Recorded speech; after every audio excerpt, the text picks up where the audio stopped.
Elden Ring tried to ruin my day. Midra demolishing me, Bale just sitting on my face, and let's not get started about Radahn just absolutely nuking me to outer space. After an intense game session of despair, I had enough. I went back to the drawing board to pull off the most broken build to absolutely pay these bosses back. Traditionally, the strongest builds in Elden Ring have always been Blade. And if you really want to humiliate bosses, we're just going to crank that to the next level.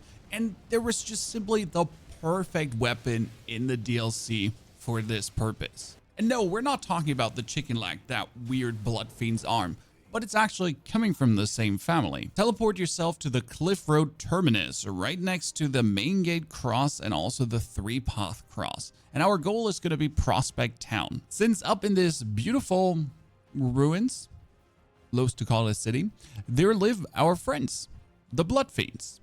And they do have a chance to drop their fork, the weapon that I have equipped right now.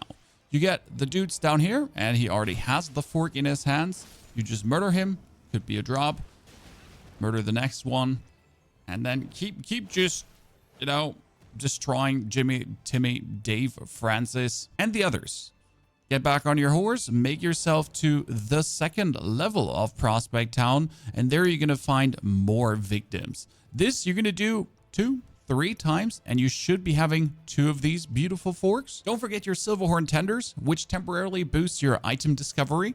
Can't hurt. And this beauty is going to be our tool of destruction to absolutely rack havoc on bosses. And you want 2 of them for the maximum humiliation. With this now in your backpack, we need the right Ash of War. For this, we return to the mainlands and travel all the way up to the Freezing Lake Site of Grace. Next to the Freezing Side, right at this marker, there will be an invisible teardrop scarab that you can kill, and it grants you the Ash of War seppuku, which will boost our damage tremendously by stabbing ourselves with a fork in the chest.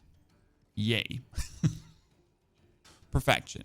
This is where the invisible teardrop scarab is going to take its rounds, bounce it out, get it done, and then from this point on, you can seppuku yourself, which will cause you blood loss and also increase our attack power and improve the ability to inflict blood loss itself on the enemy. The cool thing is this lasts for 60 seconds, so you don't have to over apply it. Very important as you're applying the Ash of War. We don't want to make this a blood scaling because a blood scaling would actually lose us damage.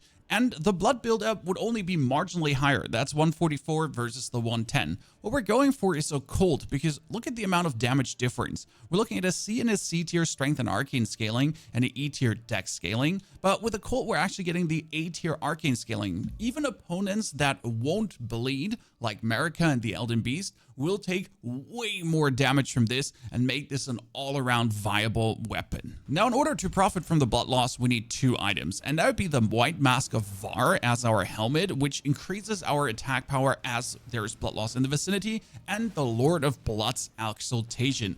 Amazing. If you do not have these 2 items yet, there's a video in the description below that explicitly is about these 2 items. Check it out. Now, this is already strong enough to bully your run-of-the-mill bosses and absolutely blast them out of existence, no matter if the main game or the DLC. But in order to take down the final challenge, the big boss, Promised Consort Radahn, we need another level of power. That's why we're adding the Rotted Sword insignia, greatly raises attack power with successive attacks, and that's what we're doing, successive attacks, together with Millicent's Prothesis. Don't worry if you don't have both, you can put Millicent's off and also choose to vastly raise your stamina, as that does help with the spamming away of the weapons. And as our final talisman, we're playing the Spear Talisman for enhancing the counter attacks unique to thrusting weapons, which is another 15% damage increase. Beautiful. Rest of the armor will be Rakshasa's for that little bit of damage increase, but we do also take more damage. So if you rather want to be safer, if you want to not take that much damage, equip anything that brings you up to medium equipment load, and that still looks very good. Since you shouldn't forget that Fashion Souls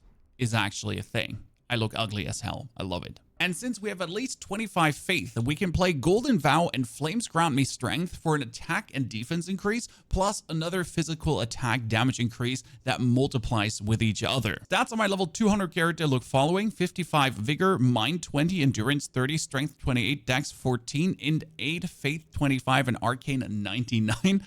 to get the most out of it. That being said, the main breakpoints is going to be 60 arcane, 25 faith to use your spells. And when it comes down to strength and dex, you only want to get the 14 and the 8. Yes, more strength is slightly more damage, but it's rather more important to have enough endurance and vigor to survive anything, and also with the endurance that you can just stab away. Talking about the stabbing away, you do want to use, especially if you want to finish the enemies fast, the Viridian Hidden tier for no stamina consumption, can just spam away at the boss, and also the Thorny Crack tier. These two work explicitly well if you're using the Iron Jar Aromatic. For example, here against Mesmer, drink the Iron Jar Aromatic, turn into steel, non-staggerable, no stamina consumption, and then bop, bop, bop, bop, bop, bop, get away. How does the buff rotation now look like? First, pop a rune arc for your great rune. In this case, we're playing Millennius for the bonus HP recovery on attack. Then whip out your magic tool, Golden Vow into Flames Grant Me Strength straight away. Next up, you want to drink your potion as you go inside. And after drinking your potion, you want to apply the seppuku.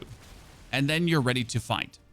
Now keep in mind that the white mask and also the Lords of Blood Exaltation blood loss buff doesn't last that long. So that's why you want to do the seppuku the latest, that you essentially straight out with the first hits, apply another blood loss and keep the buff of the white mask and the Lord Blood's Exaltation going. And if you want to add more humiliation on top, you can put in Black Knight Command Andreas, who's an absolute aggro soaking tank, or just your Mimic tier Ashes, who's going to use 2 Bloodfiend Forks too. Now, how did it go versus Radahn with this?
Ladies and gentlemen, I hope you enjoyed the Bloodfiend's Fork Obliteration. And if you're more interested in a science-based approach with all the weaknesses, resistances, slash, pierce weapons whatsoever, this is the video you're looking for as we bully bosses with science and math. Enjoy. Have a good time.